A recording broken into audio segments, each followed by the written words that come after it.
Indo British advanced pain clinic నొప్పి మాయం surgery దూరం ఫర్ అపాయింట్మెంట్స్ 9155515563.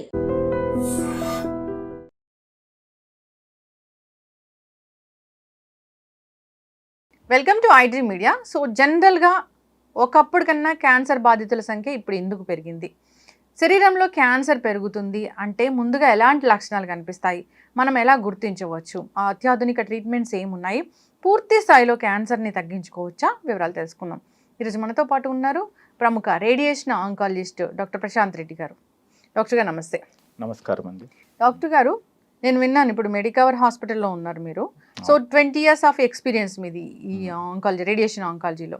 అయితే డాక్టర్ గారు, రేడియేషన్ ఆంకాలజీ అంటే అసలు ఏంటండి బ్రీఫ్గా? ముందుగా హై డ్రీమ్ వ్యూవర్స్ అందరికీ నమస్కారం అండి, and thank you very much for giving me this opportunity. First of all, క్యాన్సర్కి ముఖ్యంగా 3 రకాల ట్రీట్మెంట్స్ ఉంటాయండి. ఒకటి ఆపరేషన్, 2 కీమోథెరపీ అంటారు, అంటే మెడిసిన్ సిస్టమిక్ థెరపీ అంటారు, 3 రేడియేషన్ థెరపీ. సో మామూలుగా ఈ క్యాన్సర్లో అట్లీస్ట్ 60 to 70% మందికి మనకి రేడియేషన్ అనేది అవసరం పడుతుంది as a part of cancer treatment అనమాట. సో ఈ రేడియేషన్ అనేది ఏంటంటే మామూలుగా మన వాడుక భాషలో మామూలుగా కరెంట్ వైద్యం అంటారు. మామూలుగా మీరు విన్నట్లయితే కరెంట్ పెట్టారు అంటారు. అది పెద్ద అపోహ అనమాట. ఆ పేరులోనే చాలా ప్రాబ్లం ఉంది. కరెంట్ అంటే ఏదో షాక్ ఇస్తామంటారు. అందరు పేషెంట్స్ చెప్తూ ఉంటారు అసలు క్యాన్సర్ వచ్చిందని, దానికన్నా ఈ ట్రీట్మెంట్కి సగం చచ్చిపోయేలాగా ఉన్నామని చెప్తూ. కరెంట్ అనేసరికి మామూలుగా సినిమాల్లో చూపిస్తారు కదండి, ఏదో మెంటల్ పేషెంట్స్కి ఇట్లా అట్లాంటి అపోహ ఉందన్నమాట. సో ఫస్ట్ ఆఫ్ ఆల్ ఏంటంటే ఉన్న ట్రీట్మెంట్స్లో లీస్ట్ సైడ్ ఎఫెక్ట్స్, చాలా సింపుల్గా అయ్యే ట్రీట్మెంట్ రేడియేషన్ ట్రీట్మెంట్. ఇంకోటి సెకండ్ అపోహ ఏంటంటే ఇదేమి షాక్ కొట్టే ట్రీట్మెంట్ కాదు. ఈ ఎక్స్రే ఏదైతే ఎక్స్రే ఉంటాయో మామూలుగా అందరూ ఎప్పుడో జీవితకాలంలో ఎప్పుడో ఒకసారి ఎక్స్రే తీసుకొని ఉంటారు. మేము ఈ రేడియేషన్లో యూజ్ చేసేది ఆ ఎక్స్రే కిరణాలే, కాకపోతే హై ఎనర్జీ అనమాట. అవి మనకి కంటికి కనిపించవు, మనకేం తగిలినట్టు ఉండదు, వాసన రాదు, ఏమి ఫీల్ కూడా కాదు. లేదండి, అబ్సల్యూట్లీ లేదు, అసలు ఫీల్ కూడా కాదు. అది ఒక ఎక్స్రే తీసుకున్నట్టే ఉంటుంది అనమాట. సో దాన్ని రేడియేషన్ ట్రీట్మెంట్ అంటాము. నేను ఇదివరకు చెప్పినట్టు 70% మందికి రేడియేషన్ ట్రీట్మెంట్ అనేది అవసరం పడుతుంది అనమాట. వచ్చిన క్యాన్సర్ ఏదైనా సరే అటు మందులు, రేడియేషను, కీమో ఇవన్నీ కూడా ఉంటాయా? అంటే కాంబినేషన్గా ఉంటుందా ట్రీట్మెంట్? అంటే చాలా మంచి క్వశ్చన్ అడిగారండి. ఇది యాక్చువల్గా ఏంటంటే it depends on that A type of cancer. ఎందుకంటే క్యాన్సర్ అనేది చాలా రకాలండి, బాడీలో ఎక్కడన్నా రావచ్చు క్యాన్సర్ అనేది. ప్లస్ స్టేజ్ని బట్టి మనం ట్రీట్మెంట్ అనేది డిసైడ్ చేయడం జరుగుతుంది అనమాట. కొన్ని క్యాన్సర్లకి బాగా ఎర్లీ స్టేజ్ ఉందనుకోండి, ఆపరేషన్ ఒకటి సరిపోతుంది. లేదు ఒక్కోసారి కొంచెం స్టేజ్ ఎక్కువ ఉందంటే కీమోథెరపీ, రేడియేషన్ కూడా ఇవ్వడం జరుగుతుంది. మందులు కీమో అంటే ఒకటేనా? లేదు, అది సిస్టమిక్ ట్రీట్మెంట్ అంటారు. సిస్టమిక్ ట్రీట్మెంట్ అంటే ఏంటంటే దాంట్లో కీమోథెరపీ వస్తుంది, టార్గెటెడ్ థెరపీ వస్తుంది, మరియు ఇమ్యునోథెరపీ అని కూడా ఉంది. ఈ 3 కలిపి సిస్టమిక్ థెరపీ అంటారు అనమాట. సో జస్ట్ అండర్స్టాండింగ్ ఈజీగా ఉండడానికి నేను కీమోథెరపీ అనగానే it's systemic therapy. Okay. So కొందరికి it depends on the type of disease, stage అండి. కొందరికి ఏదో ఒక రకమైన ట్రీట్మెంట్ అవసరం పడుద్ది, కొందరికి 2 రకాలు, కొందరికి అన్ని 3 రకాలు అవసరం పడుతుంది. రేడియేషన్ ద్వారా ఒక ట్యూమర్ని ఏదైనా టార్గెట్ చేసి దాన్ని పూర్తి స్థాయిలో తగ్గిస్తే కనుక అక్కడ మళ్ళీ వచ్చే అవకాశం అనేది ఉండదా డాక్టర్ గారు? కొంచెం ట్రికీ క్వశ్చన్ అండి. యాక్చువల్గా క్యాన్సర్ అనేది ఏంటంటే ఫస్ట్ ఆఫ్ ఆల్ దశల స్టేజెస్ అంటారు అనమాట. 1, 2, 3, 4 అని. సో మనకి స్టేజ్ ఎంత ముందుగా కనుక్కున్నట్లయితే, ఒకవేళ స్టేజ్ 1 కానీ స్టేజ్ 2 కానీ ఇట్లే మనకి నయం చేసుకోవడానికి ఛాన్సెస్ బాగుంటుంది అనమాట. ఒకవేళ ఆ స్టేజ్ 1 కానీ, మెయిన్లీ 1లో అయితే మనకి యావరేజ్గా అగైన్ క్యాన్సర్ డిఫరెన్స్ ఉంటుంది అనమాట. సపోజ్ ఒక క్యాన్సర్ తీసుకున్నాం, ఆడవారిలో మోస్ట్ కామన్ క్యాన్సర్ రొమ్ము క్యాన్సర్. రొమ్ము క్యాన్సర్లో మొదటి దశలో కానీ కనుక్కున్నట్లయితే మనము డయాగ్నోసిస్ చేసుకుంటే 95% మనకి క్యూర్ అయ్యేదానికి ఛాన్సెస్ ఉంటుంది. అదే 2వ స్టేజ్లోకి వెళ్ళింది అనుకో, ఆ 95 కాస్త 80 to 85% తగ్గుద్ది అనమాట.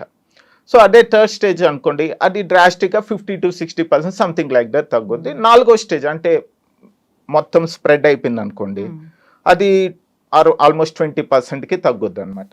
సో వాట్ ఎవర్ మనము ఏ ట్రీట్మెంట్ చేసినా కూడా మళ్ళీ పూర్తిగా నయమైందా లేకపోతే తిరిగి వచ్చేదానికి ఛాన్సెస్ ఉంటుందా అనేది స్టేజ్ని బట్టి డిపెండ్ ఉంటుంది. అయితే 4th స్టేజ్ క్యాన్సర్ అంటే డాక్టర్ గారు, అప్పుడు మీరు అన్నట్లుగా బ్రెస్ట్ క్యాన్సరే అనుకోండి, అది 4th స్టేజ్కి వెళ్ళిందంటే అంటే మిగతా అవయవాలకు వెళ్ళినట్ల. అవునండి. సపోజ్ రొమ్ము క్యాన్సర్ గురించి మాట్లాడుకున్నాం. రొమ్ము క్యాన్సర్ రొమ్ము నుంచి దాటి ఎముకల్లో బోన్స్లో కానీ లివర్లో కానీ తలలో కానీ లంగ్స్లో కానీ అట్లా వెళ్ళిందంటే దాన్ని స్టేజ్ 4 అంటారు.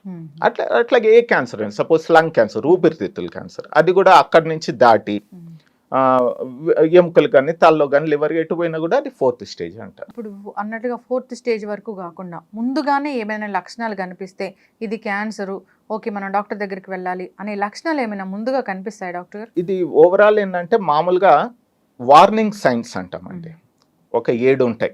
ఆ 7లో ఏది కనిపించినా కూడా ఇమ్మీడియట్గా వాళ్ళు అంటే వాటిలో ఏది ఉంటే క్యాన్సర్ ఉందని అర్థం కాదు, అది దయచేసి అర్థం చేసుకోవాలి. ఒకవేళ అవి కానీ ఉంటే మటుకు వాళ్ళు ఇమ్మీడియట్గా కన్సర్న్ డాక్టర్ దగ్గరికి వెళ్ళి పరీక్ష చేసుకోవాలి. అవి చాలా ఇంపార్టెంట్.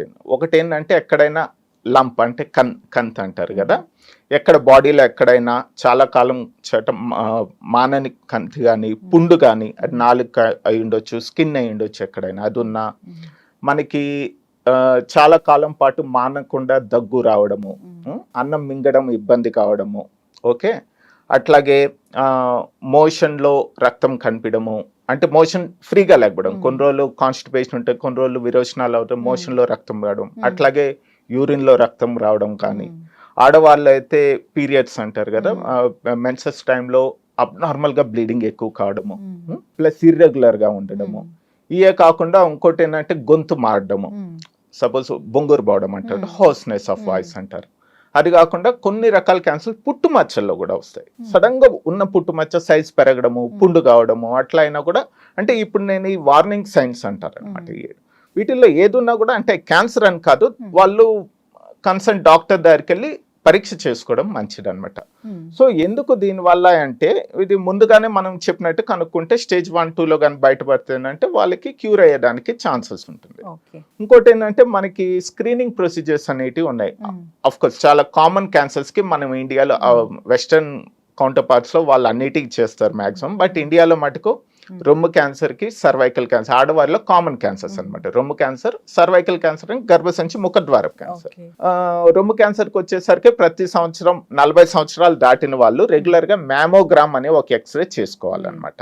దాంట్లో ఏంటంటే ఒకవేళ మొదటి దశలోనే ఉంటే బయటపడవచ్చు. అట్లాగే గర్భసంచి ముఖద్వారపు క్యాన్సర్కి ఏంటంటే ప్యాప్ స్మియర్ అనేది ఉంటుంది. అది 25 సంవత్సరాలు దాటి అంటే సెక్షువల్ గా యాక్టివ్ ఉన్న మహిళలు అది 25 సంవత్సరాలు దాటాక అట్లీస్ట్ 3-4 ఇయర్స్కి ఒకసారి, అది సింపుల్ టెస్ట్ అండి, అదేమి నొప్పి ఉండే టెస్ట్ కాదు, ఏం కాదు. ఇవన్నీ ఎందుకంటే మనము ఫస్ట్ స్టేజ్లో గుర్తించవచ్చు, లేదంటే ఒకటి ప్రీ మ్యాలిగ్నెంట్ కండిషన్ అని ఉంటుంది. ప్రీ మ్యాలిగ్నెంట్ అంటే నార్మల్ సెల్ కి క్యాన్సర్ సెల్ కి మధ్యలో ఒక స్టేజ్ ఉంటుంది, ఆ స్టేజ్ లో కూడా మనం డయాగ్నోసిస్ చేసుకోవచ్చు. సో ఇట్లా కొన్ని వార్నింగ్ సైన్స్, మెయిన్ ఇదేంటంటే అవగాహన ఉండాలి ప్రజల్లో, ఏంటంటే ఈ వార్నింగ్ సైన్స్ ప్లస్ ఈ స్క్రీనింగ్ ప్రొసీజర్స్ కొంచెం వాళ్ళకి ఐడియా ఉంటే ఏంటంటే మనం ముందుగానే గుర్తించడానికి ఛాన్సెస్. అయితే డాక్టర్ గారు ఫీవర్ వస్తే కూడా అంటే విడవకుండా ఫీవర్ వస్తుంది, అసలు కంట్రోల్ అవ్వట్లేదు ఫీవరు అన్నప్పుడు కూడా అది క్యాన్సర్ కోసం టెస్ట్ చేయించుకోవడానికి వెళ్ళాలంటే వాస్తవమేనా? ఎట్లా ఉంటుంది అంటే కొన్ని రకాల క్యాన్సర్లు అండి ఫీవర్ తో మేనిఫెస్ట్ అవుతారు, కాకపోతే అది చాలా రేర్. కామన్ గా ఫీవర్ కి కామన్ వచ్చి వైరల్ ఇన్ఫెక్షన్ అండి, తర్వాత బ్యాక్టీరియల్ ఇన్ఫెక్షన్, రకరకాల మలేరియా, టైఫాయిడ్ ఇవన్నీ కామన్ వచ్చి వైరల్ ఇన్ఫెక్షన్. కొన్ని క్యాన్సర్లలో ఎస్పెషల్లీ ఏంటంటే లుకేమియాస్ అంటారు కదా, బ్లడ్ క్యాన్సర్ ఉంటుంది కదా, బ్లడ్ క్యాన్సర్ లో ప్రాబ్లం ఏంటంటే వాళ్ళ రక్త కణాలు అనేది అబ్నార్మల్ గా పెరుగుతాయి, పెరగడం వల్ల వాళ్ళ ఇమ్యూనిటీ తగ్గదు. సపోజ్ ఆ కణాలు పెరిగినా కూడా అవి ఉపయోగపడే కణాలు కాదనమాట, WBC తెల్ల రక్త కణాలు.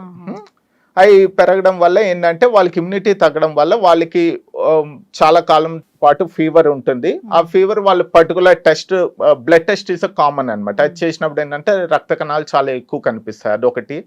కొన్ని రకాల క్యాన్సర్ లైక్ కిడ్నీ క్యాన్సర్, కొన్ని లంగ్ క్యాన్సర్ ఒక్కోసారి, ఇవి కూడా ఫీవర్ తో చాలా కాలం పాటు ఫీవరు, ఏ మందులు ఇచ్చినా తగ్గకపోవడము, ఇట్లా చాలా రేర్ గా ఈ కిడ్నీ క్యాన్సర్ ఇవి కూడా ఫీవర్ మేనిఫెస్టేషన్ తో బయటపడే అవకాశాలు కూడా ఉంటాయి. డాక్టర్ గారు ప్రతి ఆర్గాన్ కి క్యాన్సర్ వస్తుంది అయితే? జుట్టుకి, గోరికి తప్పితే అన్ని చోట ఎక్కడైనా రావచ్చు, కంటికి, లివర్, ఊపిరితిత్తులు ఎక్కడైనా రావచ్చు. 20 years ఎక్స్పీరియన్స్ మీది. ఒక 10 ఏళ్ల క్రితం అసలు ఎంతమంది పేషెంట్లను చూసేవాళ్ళు? ఇప్పుడు క్యాన్సర్ బాధితులు ఎంతమందిని చూస్తున్నారు మీరు? ఇది చాలా మంచి క్వశ్చన్ అండి. డెఫినెట్గా క్యాన్సర్ ఇన్సిడెన్స్ అనేది పెరుగుతుంది. నేను స్టార్టింగ్ నా కెరీర్ 2004 సంవత్సరంలో అప్పుడు స్టార్ట్ చేసినప్పుడు భారతదేశంలో ప్రతి 1,00,000 మందిలో 40 మందికి క్యాన్సర్ బారిన సంవత్సరానికి పడేవారు అనేది అప్పుడు ఉంది. అంటే ఆల్మోస్ట్ మీరు లక్షలో 40 మందికి. అది ఇప్పుడు 100 కన్నా ఎక్కువైంది. ప్రతి 1,00,000లో 100 కన్నా ఎక్కువ మంది క్యాన్సర్ బారిన. దానికి ఏంటంటే ఒకటి ఆఫ్ కోర్స్ మన జీవన శైలి మారడం వల్ల it's life style disorder in one way.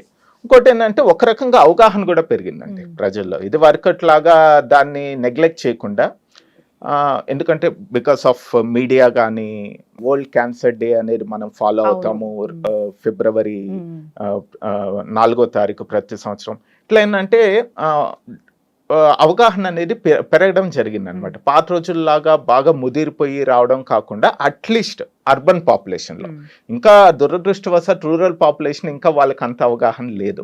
So దానివల్ల మనం డయాగ్నోసిస్ కూడా ఎక్కువ చేస్తున్నాం. అది ఒక రకంగా మంచిది, ఎందుకంటే ముందుగానే వస్తారు కాబట్టి నయం చేసుకోవడానికి ఛాన్సెస్ ఉంటాయి. బట్ ఓవరాల్గా డెఫినెట్గా క్యాన్సర్ ఇన్సిడెన్స్ అనేది పెరిగింది. ఈ అలవాట్లు ఉన్న వాళ్ళకి క్యాన్సర్ వచ్చే అవకాశం చాలా ఎక్కువ. అంటే ఏంటి డాక్టర్ గారు, ఏమున్నాయి ఒక 4 చెప్పండి. ఆల్మోస్ట్ ఒక 30% క్యాన్సర్లు టొబాకో రిలేటెడ్ అండి.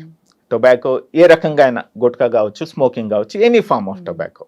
అంటే 1 in 3 క్యాన్సర్స్ అనుకోండి మన ఇండియాలో నేను చెప్పేది.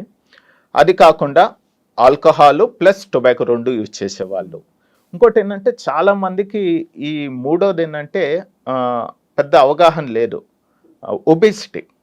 ఒబేసిటీ కూడా క్యాన్సర్, చాలా రకాల క్యాన్సర్లకి రిస్క్ ఫ్యాక్టర్. అది ఎందుకంటే ఆబ్వియస్లీ మన జీవన విధానం చాలా మారిపోయింది, లైఫ్ స్టైల్ చాలా చేంజ్ అయిపోయింది. మనము ఎక్సర్సైజ్ చేయడానికి టైం ఉండట్లేదు, మన ఆహారపు అలవాట్లు, మన ట్రెడిషనల్ ఫుడ్ నుంచి డివేట్ అయిపోయినాం మనం. మామూలుగా బయట జంక్ ఫుడ్ ఆబ్వియస్గా. సో దానివల్ల ఒబేసిటీ అనేది ఉంటుంది, అది కూడా ఒక కారణం అండి. ఇది కాకుండా కొన్ని రకాల viral infections, human papilloma virus అని, హెపటైటిస్ బి వైరస్ అని, ఈ వైరల్ ఇన్ఫెక్షన్స్. ఇవే కాకుండా ఏంటంటే డైట్, ఎక్కువ ఫ్రూట్స్ అండ్ వెజిటబుల్స్ తక్కువ తీసుకోవడము, ఎక్కువ ఇది నాన్ వెజిటేరియన్ అంటే ఎస్పెషల్లీ రెడ్ మీట్ అంటారు, అవి ఎక్కువ తీసుకోవడం, హై ఫ్యాటీ డైట్ ఎక్కువ తీసుకోవడము. సో ఇవే కాకుండా పొల్యూషన్ కూడా ఒక రకమైన, అఫ్ కోర్స్ పొల్యూషన్ అనేది మన చేతుల్లో లేదు, అది చాలా మటుకు, బట్ కొన్ని మటుకు మన చేతుల్లో ఉన్నాయండి. ఏమేమి ఉన్నాయో తెలుసు. స్మోకింగ్, ఆల్కహాల్ దూరంగా ఉండము, రెగ్యులర్ ఎక్సర్సైజ్ చేసుకోవడము, బాడీ మాస్ ఇండెక్స్ అనేది ఏదైతే ఉందో ఎవరి హైట్కి తగ్గట్టు వెయిట్ మెయింటైన్ చేసుకోవడము, రెగ్యులర్ ఎక్సర్సైజ్ వల్ల చాలా ఉపయోగాలు ఉంటాయి అఫ్ కోర్స్ ఇట్. అది కాకుండా ఇంకా ఇప్పుడు పిల్లల్లో హ్యూమన్ ప్యాపిలోమా హెచ్పివికి వ్యాక్సినేషన్ వచ్చింది. హెచ్పివి వ్యాక్సినేషన్ మామూలుగా 9 నుంచి 14 సంవత్సరాలు పిల్లలు, ఇప్పుడు ఎల్డర్ అంటే పెద్దవాళ్ళు కూడా వేసుకుంటే మంచిదని లేటెస్ట్ స్టడీస్ వచ్చాయి. దానివల్ల కూడా వేసుకుంటే మంచిది అంటే టెస్ట్ చేయించుకొని, లేదన్నప్పుడు వాళ్ళు అవసరం లేదండి. ఇది యాక్చువల్గా హ్యూమన్ ప్యాపిలోమా వైరస్ అనేది సెక్షువల్లీ ట్రాన్స్మిటెడ్ డిసీజ్ అండి. మామూలుగా ఏంటంటే వాళ్ళు సెక్షువల్ ఎక్స్పోజర్ కాకముందు ఇస్తే మంచిది. ఒకవేళ తర్వాత వేసుకున్నా కూడా, ఎందుకంటే ఇందులో హ్యూమన్ ప్యాపిలోమా వైరస్ అనేది ఒక రకం కాదు, డిఫరెంట్ స్ట్రెయిన్స్ అనేది ఉంటుంది అనమాట. సో కొన్ని రకాల స్ట్రెయిన్స్ కన్నా వాళ్ళకి ప్రొటెక్షన్ రావడం జరుగుతుంది, అన్ని కాకపోయినా కూడా. ఇప్పుడు లేటెస్ట్ స్టడీస్ ఏంటంటే మగపిల్లల్లో కూడా వేసుకుంటే మంచిది అన్నాను. ఎందుకంటే ఈ హ్యూమన్ ప్యాపిలోమా వైరస్ ఈ సర్వైకల్ క్యాన్సరే కాదు, ఓరోఫారింక్స్ క్యాన్సర్ అంటారు, అది కాకుండా యానల్ క్యాన్సర్ కానీ, పెనైల్ క్యాన్సర్ కానీ చాలా వరకు కారణం హెచ్పివి అనమాట. సో పిల్లల్లో, మగవాళ్ళలో కూడా ఇది ఉపయోగపడుతుందని లేటెస్ట్ స్టడీస్ లో ఉంది. చాలా చక్కగా చెప్పారండి. జనరల్ గా అయితే జాగ్రత్తలు తీసుకోవాలని కోరుకుందాం. మీ క్యాన్సర్ గురించి మనం సిరీసే చేద్దాము, కంటిన్యూ చేద్దాం. చాలా క్వశ్చన్స్ ఉన్నాయి. అయితే రేడియేషన్ అంటే నిజంగా మీరు అన్నట్లు కరెంట్ పెడతారు, కాల్ చేస్తారు అని అంటారు, కానీ అలా కాదు, అదొక ఎక్స్రే లాంటిదే. సో పెయిన్ కూడా ఉండదు, మనం జనరల్గా ఎక్స్రే తీయించుకుంటే ఎలా ఉంటుందో అలాగే ఉంటుందని చెప్పారు. క్యాన్సర్ ఏదైనా సరే ముందుగానే గుర్తించడానికి స్క్రీనింగ్స్ అనేవి ఉన్నాయి కొన్ని రకాల క్యాన్సర్కి. అంతేకాదు ఏదైనా కొంచెం తేడా అనిపించినా, మీరు అన్నట్లు పీరియడ్స్లో ఇర్రెగ్యులారిటీ, హెవీ బ్లీడింగ్ ఇష్యూస్ ఉన్నా, సో బ్రెస్ట్లో చిన్న లంప్ లాగా ఏదైనా కనిపించినా, ఇలాంటివి నెగ్లెక్ట్ చేయకుండా ముందుగానే డాక్టర్ దగ్గరికి వెళ్తే వాళ్ళు చెప్తారు అసలు క్యాన్సరా కాదా అనేది. చాలా చక్కటి ఇన్ఫర్మేషన్ డాక్టర్ గారు. కమింగ్ మంత్ రాబోతుంది క్యాన్సర్ మంత్, మనం సిరీస్ అనేది కంటిన్యూ చేద్దామండి. చాలా చక్కటి ఇన్ఫర్మేషన్ అండి, ధన్యవాదాలు. Thank you.